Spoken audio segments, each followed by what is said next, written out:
everyone! Welcome back to another episode of The History of K-Pop Season 1, where we take a trip back in time, all the way to the 90s for this season, to learn all about the great legacies that the first generation K-pop idols have left for the future generations of idols, as well as for us, the fans. So far, for the past 3 episodes, we've been talking about the legendary and sensational K-pop girl group, S.E.S. If you guys have been keeping up with our series, it should be no surprise that we used the words legendary and sensational.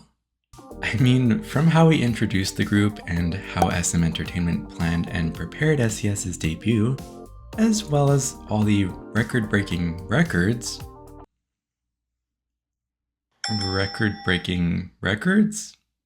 there was no shortage of amazement, and it was clear that S.E.S left a huge legacy behind and became the foundation for all further generations of girl groups.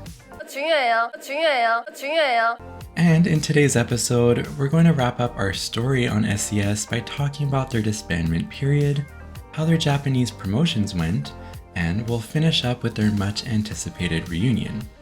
I hope you're ready to learn more about the amazing accomplishments of S.E.S, because there are still lots that we have to cover. So without further ado, let's get right into it. Let's go!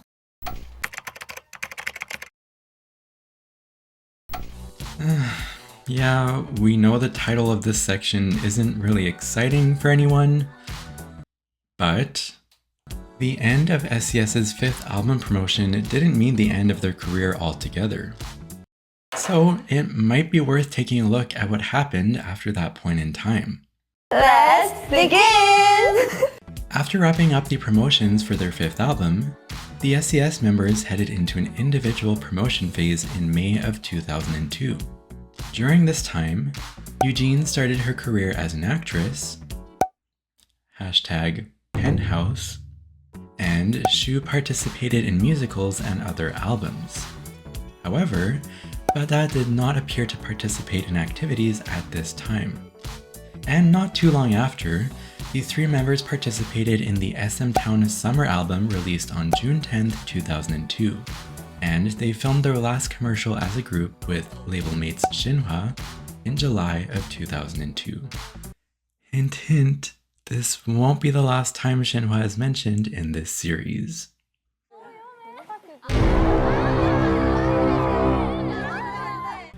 On August 28, 2002, the songs Just a Feeling and Daligi from their 5th album were remixed into 3 different versions each, and put on an album called Remix. Now, that sounds appropriate. Despite not having any promotions, S.E.S still sold 20,000 copies of this album. And this is where things were coming much closer to an end. The group held their 6th and last fan club establishment event at Yonsei University on October 3rd, 2002.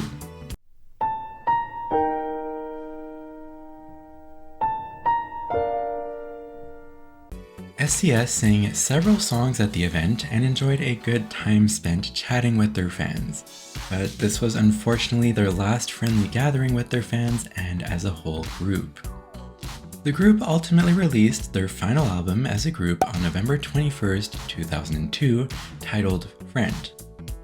Now, hold on a second. Doesn't this album name sound familiar? That's right.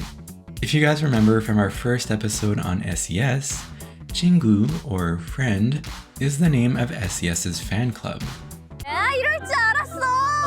And just like the name and the meaning behind the name would suggest, this song was a final gift left for their fans, and this album sold around 95,000 copies.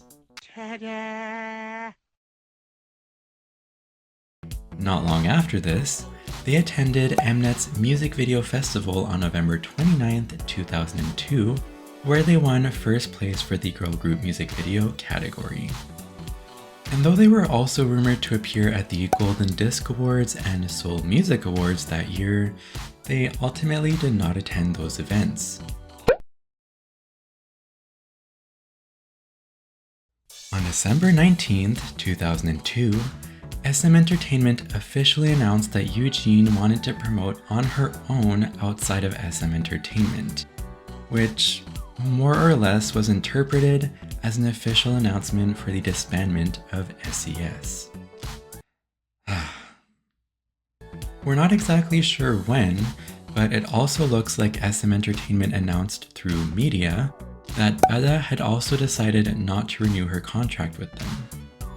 Allegedly, SM Entertainment's official statements gave the impression that S.E.S had disbanded due to Eugene and Bada rejecting the opportunity to renew their contract with SM Entertainment. But in various interviews, Bada constantly stressed the fact that all three members had felt the need to prepare for their own futures. Or in other words, all three members came to a consensus about the disbandment. Supposedly, the decision had been made at the time when their Japanese promotions were wrapped up, which is actually the next section of this episode, and during their preparations for another promotion cycle in Korea. So I guess this was only surprising news to outsiders like us. Sadly.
After the decision was made, and when their contract with SM Entertainment had terminated, Eugene and Bada contracted with other agencies as expected, while she remained with SM Entertainment for her future individual promotions. Their fan club activity also officially ceased on December 31st, 2002. And with that, S.E.S became a piece of history of K-pop. However, even after disbanding, the members held frequent gatherings publicly and privately, to the extent that the public second-guessed whether the group had actually disbanded or not. A nice thing to second-guess, I guess. For example, the members appeared together on Happy Together in 2008, and on Nolowa in 2009. It's great to see them come back together from time to time. But guess what? This isn't the end here. So stay tuned for more of that in a bit. What?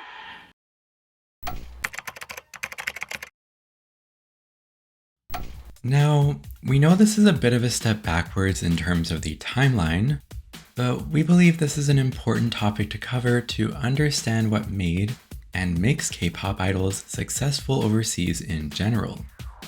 So we're going to talk about it. And guess what? S.E.S was also at the forefront of pioneering this as well. It's just another reason why they are still considered as a legendary idol group, regardless of the result. But anyway, let's dive into the actual history. Supposedly, around the time that S.E.S first debuted, many people made remarks like these. They look like the kind of celebrities that Japanese people would like. It looks like they copied Japanese idol styles. They look like they'll be successful in Japan. Or they look like they could be Japanese. Just saying, these are not my words. No. Believe it or not, it is said that SM Entertainment actually expected this kind of reaction from the public, as they had purposefully benchmarked Japanese idol girl groups as they had planned for overseas promotions, specifically in Japan. With that, a lot of people had begun to wonder what it would look like if S.E.S actually promoted in Japan. And lucky for them, because the wait to find out wasn't too long. Approximately 100 days after S.E.S's debut, SM Entertainment officially announced that the group would promote in Japan. Except, 100 days almost sounds intentional? As I just mentioned, SM Entertainment had been planning for S.E.S's overseas promotions while in the planning stage of the group, with the ultimate goal of producing a group that would be popular all over Asia. Mr. SM really thought about things far ahead. The agency supposedly recruited trainees that were good at speaking foreign languages like English, Japanese, and Chinese. And this could be proof that they were planning for the international promotions from the beginning. And as we know by now, at least 2 members are capable of speaking foreign languages. Interestingly enough, in terms of initiating the overseas promotions, it was actually an agency from Japan that first contacted SM Entertainment to suggest that the group promote in Japan, not the other way around. Once the general public, and of course the media, came across this plan, they had huge expectations for S.E.S to achieve success in the Japanese market. From a Korean person's perspective at that time, which is obviously not my perspective, obviously, it was believed that S.E.S had everything it took to be successful in Japan, such as great visuals, skills in singing and dancing, and Shu's fluency in Japanese. Without even considering the possibility of failure, the public expected the group to sell millions of albums and dominate the music charts in Japan, just like they did in Korea. However, this was not exactly the case once their Japanese promotions began. For S.E.S's success in Korea, it comes down to quite a simple business rule. The pioneer always dominates the market. That is, until they are up against a revolutionary competitor. One could say that S.E.S was only as successful as they were in Korea due to being the first actual, proper idol girl group who properly paved the way for an uncharted market. While on the other hand, in Japan, there were already a lot of girl groups taking up a slice of the pie, meaning S.E.S was a latecomer in the Japanese girl group market. So basically, the general public there didn't really care about yet another girl group who just happened to come from Korea. And on top of this, the group's language barrier did not make it any easier for them. Now, hold on a second. I know someone is about to ask, but Shu speaks Japanese though. Now, let me explain. Shu was fluent in Japanese. Yes, that is true. But that didn't really mean that S.E.S overcame the language barrier. Now, why was that the case? Well, the group needed to be able to deliver their message not just through conversations, but also through their songs. And unfortunately, this is where they were not able to succeed. Sadly, The main vocalist Bada received a lot of criticism for how she sang in Japanese. Apparently, this was to the extent where Japanese people could not understand what she was saying. Ouch. Like I just said, the language barrier did not simply affect their songs, but also their appearances on Japanese TV shows as well. Active participation on TV shows is quite important for celebrities to gain exposure to the general public. And this applies regardless of which country. And the funnier or more appealing they are to the audience, the better. How simple, right? Well, not exactly.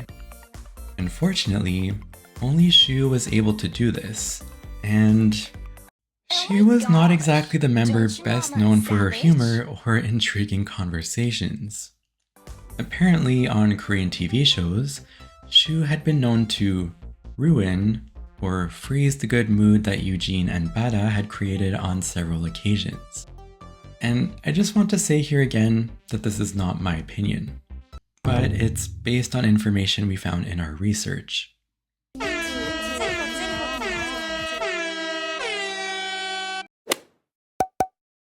The last fatal flaw of S.E.S's Japanese promotions, and for SM Entertainment, was the partner agency and the music label they had collaborated with.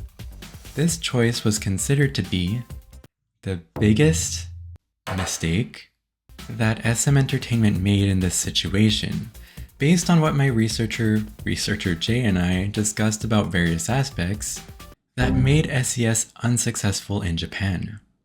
Though they had been careful about everything else when initially producing S.E.S, they lacked care, by a good margin, when selecting a partner agency in Japan. Apparently, the agency they chose to partner with focused more on managing fashion models, not singers.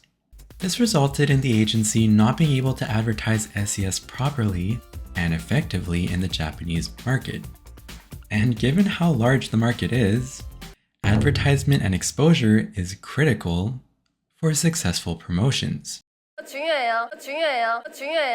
I mean, even within the Korean entertainment industry, we can easily tell which aspect of the industry an agency tends to focus on just by looking at which celebrities are part of it. Making matters even worse, the music label that SM Entertainment worked with did not end up being a good choice either. They had initially reached out to a major label in Japan, which tells us the start was good. Except, the partnership did not end up working out due to a contracting issue. Ultimately, SM Entertainment partnered with a minor label, which was not really comparable at all to the previous label that SM Entertainment had negotiated with. The smaller label had no previous record of producing successful girl groups, which was something S.E.S absolutely needed to be successful, especially when they came overseas to promote.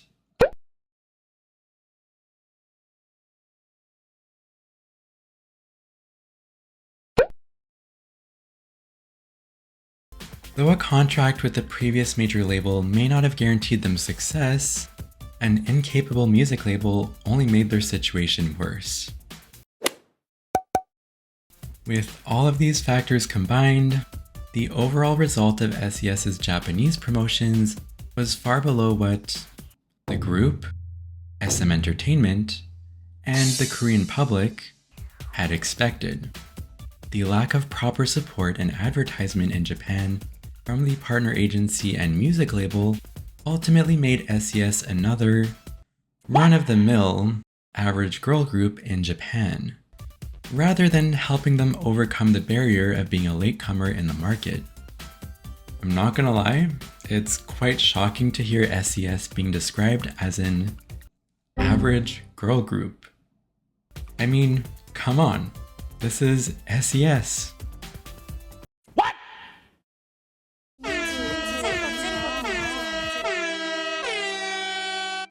On the bright side, this became an extremely valuable learning opportunity for SM Entertainment, and this harsh venture into the Japanese market allowed them to gain some real-life experience about what that industry was like. They were more proactive about ensuring that their next artist to debut in Japan would be fluent in the language, which ended up being BoA. Hashtag H.O.T Season 2? They also ensured that they would work with competent major agencies and labels for their future artists like BoA and TVXQ. Hashtag H.O.T Season 2? Nonetheless, S.E.S continued on with their successful career in Korea, as we covered earlier this episode. But the lesson of the day is, do your research before you make any business-related decisions.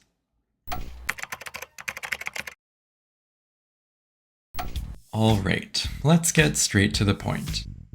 If you've watched our other episodes in this series, then the Infinite Challenges Totoga project is probably not a foreign project to you. Like many other first-generation idol groups, S.E.S was given their chance to reunite through this project in 2014. Unlike their rival girl group Fin.K.L, who ultimately did not appear in the final stage of the project, S.E.S did make an appearance as a group. However, one unfortunate news was that Eugene was unable to participate due to being pregnant at the time, though she did want to. Instead, Hyun from SNSD, happy news to So-on, which is me, who happens to be another big S.E.S fan, filled in for Eugene, and together, the group performed two songs, I'm Your Girl and 너를 사랑해.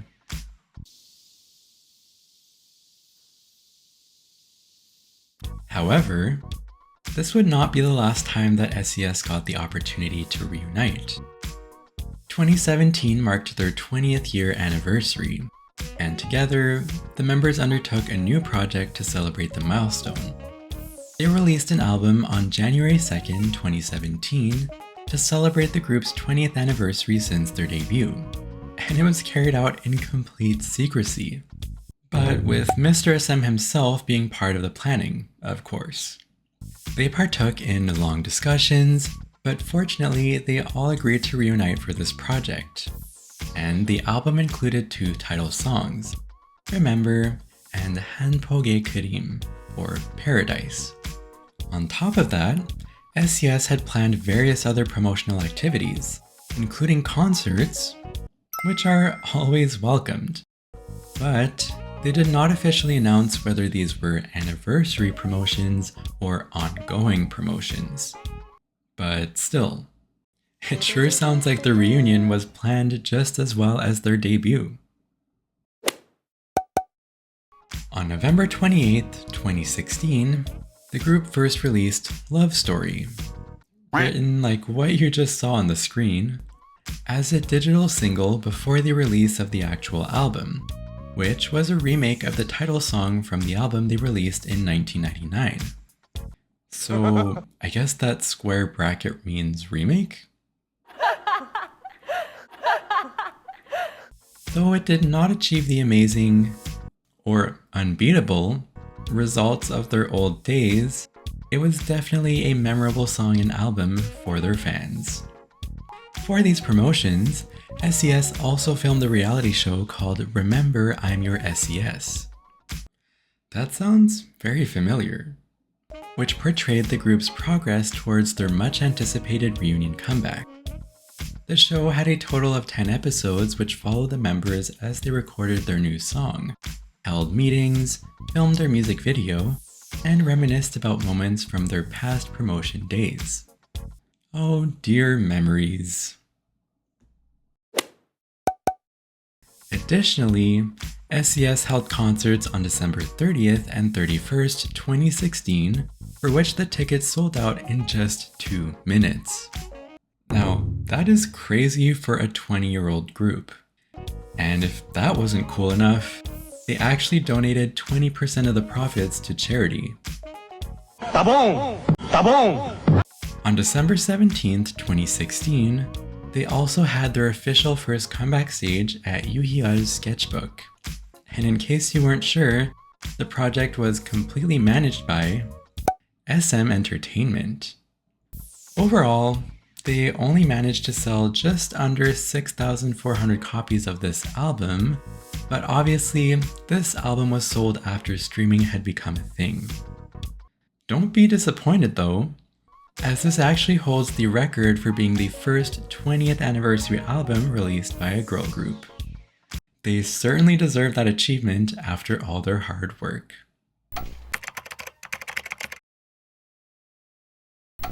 And that brings us to the end of our coverage on the legendary and sensational girl group S.E.S.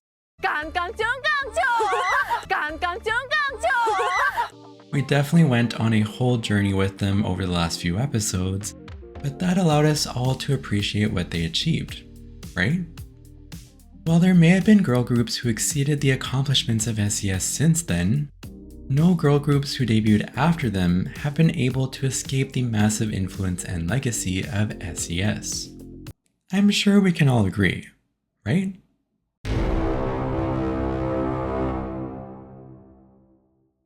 Speaking of influence and legacy, I hope you're looking forward to our next episode where we'll begin the huge undertaking of going through Shinhwa's long-standing career.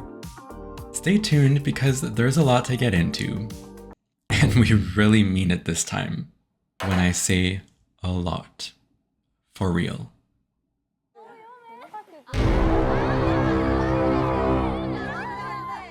Anyway, before we wrap up this episode, we of course cannot forget about the questions for you guys, right? So, what did you think about the way SM Entertainment and S.E.S attempted to enter the Japanese music industry? And did you know that S.E.S had such a big impact on the K-pop industry? Let us know what you thought in the comments down below, and please let us know what we might have missed in today's video, or if anything needs to be corrected. Also, please leave any questions you have throughout the season on any particular video in the series, as we're planning to have a special review or Q&A episode at the end of the season. As always, thank you so much for watching. Hit that subscribe button if you want to tune in next time, and remember to stay awkward. Bye.